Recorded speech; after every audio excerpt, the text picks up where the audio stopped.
Hello, Rachel. We have you here. I'm so excited to be speaking with you today.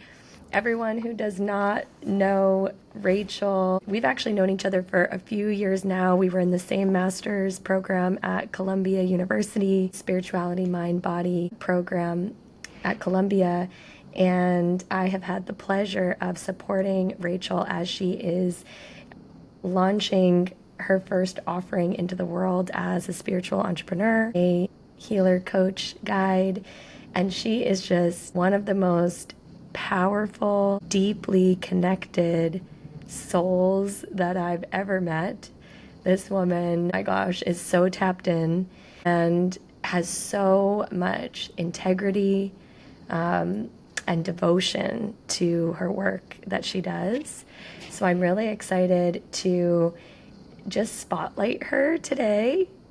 And Rachel, welcome. I wanted to start off, Rachel, by asking you what has prompted you taking the jump into launching your own business and your own offering. I know that you've been through a lot. Can you tell us a little bit about the story Yeah, that led you to where you are? yeah. And I'd love to share before I start with my journey just how much gratitude I have for you, Grace. As we were just meditating right before the call, I just went through kind of like a reel of my life and all of the different people who have mentored me and all of the different ways that I've been trained to show up in the world and realizing how profound it's been to just be led by you. I feel like there's been so much in the past where it just wasn't ideal to be authentic, to stand in my truth. And it was from the context of what you need to do to survive this world, what everyone else is doing. So to shed those layers of conditioning and to step into this purpose that I have, I just really couldn't have gotten here without you. And to feel like there is value and safety in leading from truth. And that's the heart of the leadership program that I built, that I've been working on for the last 5 years alongside my own psycho spiritual growth. And so, yeah, I would say that the most significant catalyst of my journey was when I survived a terrorist attack in New York City in 2017. So that was a little bit over 8 years ago. And I would say that for the first 27 years of my life before that, I was living in survival. I was a child of Vietnamese refugees born in the States with more opportunities than any of my ancestors have ever received. And there was a lot of pressure on me to make it out, to do well, to honor all of the sacrifices that were made to get me to a place that my ancestors have prayed for our lineage to come to. And I would say that my childhood was, in my perception, some of the most painful times of my life. Not just as a child of immigrants, growing up in a culture that was totally different than my predecessors, but also as I have learned more about who I am, why I'm here, and the nature of my soul lineage, realizing that there are specific there's a specific blueprint of how an advanced soul incarnates to support their evolution and their growth and have experiences that are meant to shape them into how they're meant to serve in the world. And so I have spent so many of my years trying to fit myself to so many cookie cutter templates of how I should show up, who I should be, and recognizing that not from a state of ego or superiority, but from a sense of humility and duty and service, that what I require for my training and development as an advanced soul is much different than, I guess, most people on the planet. in terms of the wider collective. And can I just say that I love the term advanced soul because I think it so perfectly names how I see you and the energy and essence that you bring and just the way that you see the world and get what's here and also what's beyond what we can see here. And I love that term. And how do you describe that? Like, how would someone know? Because that's who you guide, right? That's who you're here to lead, is those advanced souls that are ready to level up even further, or that feel called to advance their own souls further, right? And so how does someone know if they're an advanced soul? Yeah, I can share from looking in hindsight from my journey. Ever since I was even a child, like I was 3 years old, I remember looking around the playground and just observing people and just being curious as to why people are acting the way they are. I remember looking at my own arm and being like, why am I in this body?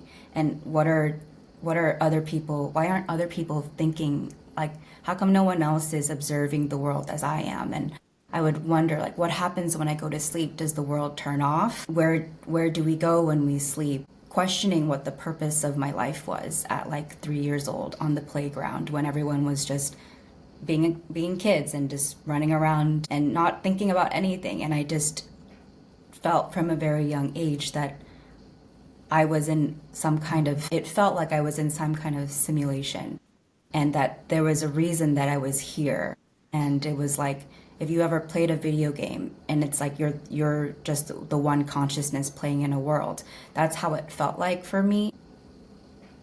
Then as I got older and I became more conditioned into how I needed to show up in order to fit into the world, I started to lose a lot of that light, that differentiation in me. And so I started to learn how I needed to behave to fit into my kindergarten class, to stop being bullied, to stop being made fun of, to please the teachers because they didn't feel comfortable with the way that I showed up in different situations. And so I learned when somebody was displeased how to change myself so that I could survive this world, but always feeling like there was more that I was supposed to be doing, but I didn't know how I was going to get out of this state of survival. And so I spent so many of my early years questioning why I was here, knowing that I was here for something big, but feeling really trapped inside the skin or the life that I was given and not really understanding why. Why was it so difficult for me to overcome certain things that I knew that I had the potential to do more, but there was just so much in my life, so many fears, so much trauma that was holding me back, and I didn't know what to do with all of that, and I didn't know why I had so much pain and suffering when it seemed like others didn't even think as deeply enough to have that level of pain. And now, as I'm stepping into this new chapter of my life and learning how to step into my power, realizing that all of that pain that I experienced is a direct correlate to all of the light that I can also produce in the world. And so as I've looked back and understood and reflected as to why people felt so drawn to me, why people felt like they could confide in me and share with me their deepest, darkest parts of their soul, and yet no one could hold that space for me, it felt like. But somehow I was able to hold so much for others. It has a lot to do with all of the pain that I've gone through. And it was part of my specific soul curriculum to step into this work. And so people might sometimes feel pity or sadness about the things I've gone through. And I feel like there's no way that I could be who I am without any of that. And I feel like we live in a world where it's more palatable to just talk about the light, the good things, the highlight reels, the culture of just sharing that everything is good. And then behind closed doors, there's shadows and there's wounds and there's things that we carry within ourselves. And then they go unaddressed for so long that it shows up 10 times worse than if it wasn't just spoken about or addressed earlier on. I have another question. So, well, first of all, I know that you've already coached many people and have had great results, and that your clients just love you and adore you. And I mean, reflect the same way that I see you, which is you're just so wise and gifted and intuitive. And I know a lot of clients, you've helped them deepen their sense of spirituality and just up level their consciousness to a new state of awakening. And I know that you're turning your attention to specifically serve leaders. And can you tell me a little bit why? And this is also, I mean, a specific positioning that's really near and dear to my heart, and why, of course, we were drawn to work together. But can you tell me in your words why you're so passionate about helping to raise the level of consciousness within leaders in particular? Yeah. And yes, and as you know, Grace, that was a really big challenge for me to settle on what my true gifts are and how I can best serve. Because I care so much about people and the planet and everyone, it was really hard for me I wanted to train and develop leaders specifically, but especially with your help and learning more about, for example, my human design as a reflector, as a 4/6, and that these intuitive desires that I had to lead the cream of the crop, to work with high level advanced leaders was a part of my divine design, and that it was a disservice to dilute that into something that it wasn't, because I wanted to appease or please everyone, rather than to step into why I'm here specifically and worry about my specific role, and then allow others with their own gifts to support the other communities. And together as a whole, we can, as if we all can come together and work on our specific tasks with our specific gifts, then everything will be taken care of. And so for me, as a reflector, I am able to see the bird's eye perspective. From an energetic standpoint, I feel like I'm sitting at a tall tower looking down at the forest of the collective consciousness, able to perceive an entire forest, which makes it difficult for me to perceive one tree. And so in order to make the best use of what I can perceive the forest, I can see the vision, I can see what's ahead, I can see what's changing in an entire collective field. My energy reacts to the collective shifts, the critical mass changes in movements and feelings and ideologies. And that allows leaders to tap into what's ahead. And for people who are leading organizations, being able to see ahead is a very important aspect of decision making strategy, moving with the evolution of the planet and the expansion of consciousness. Why is consciousness important? Right now, the world is going through a critical mass shift in evolution, as the earth always does. And there's always ebbs and flows, dark ages and then ages of light. And the one that we're moving through now is in an upward spiral to a higher state of consciousness, and from thousands of years of descent. And so in this process, I am a direct channel for what the earth is moving towards in terms of creating a more harmonious and peaceful environment for the earth. And that is where the earth is moving into. And people might feel like, how is that possible? Because it seems like there's so much chaos in the world right now, and especially with the exposure of the shadows of our society, of leaders that have been in power and positions for so long, it creates a lot of disillusionment and despair in people because they are shocked that this is happening. But the reality is, this always existed in the shadows of humanity. They have been those energies and those frequencies have been running the world for a long time. And as more and more people become conscious and realize that we're an interconnected society, those types of behaviors and experiences are being brought from the shadows into the light to be exposed, to then be alchemized, because they've been running in the shadows of humanity for so long. We have been ruled by those energies for so long. Okay, amazing.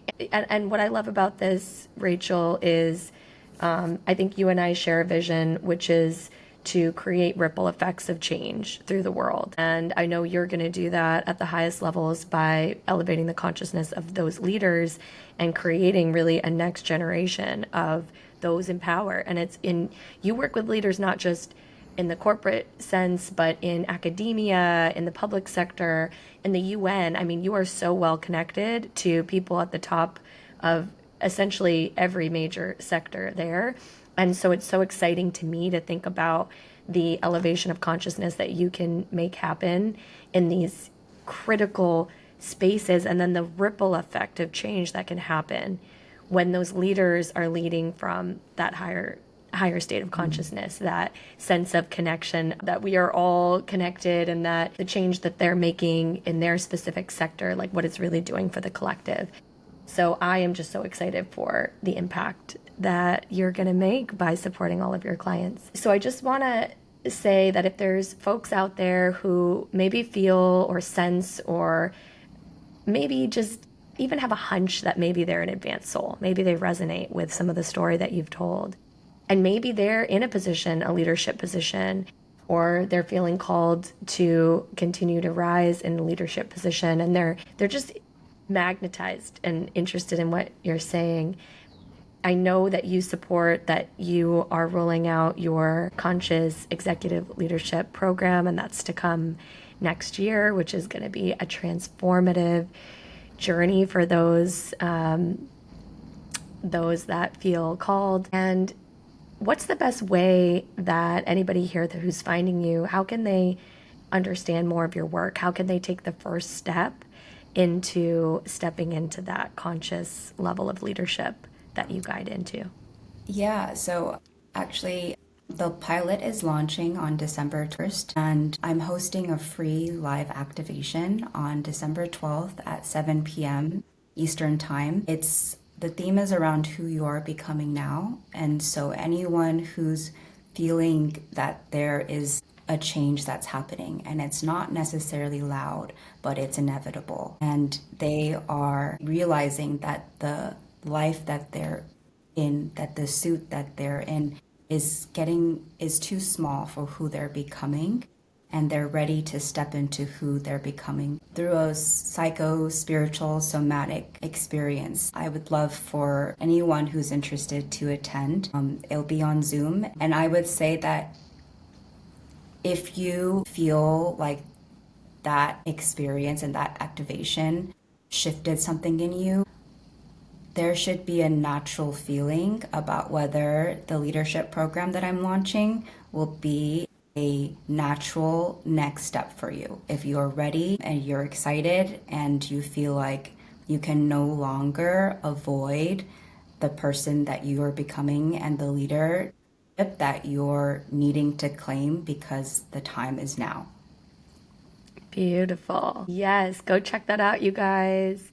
I have witnessed Rachel's activations, and there's depth and transformation there just waiting for you. So don't miss out on that. Go follow her at our Pharn. Obviously you'll be tagged and all that here.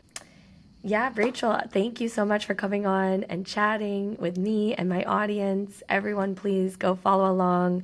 You do not want to miss what Rachel is up to in the world, and reach out to her if you want to connect more. Thank you. Thank you, Grace. Thank you. Talk to you soon.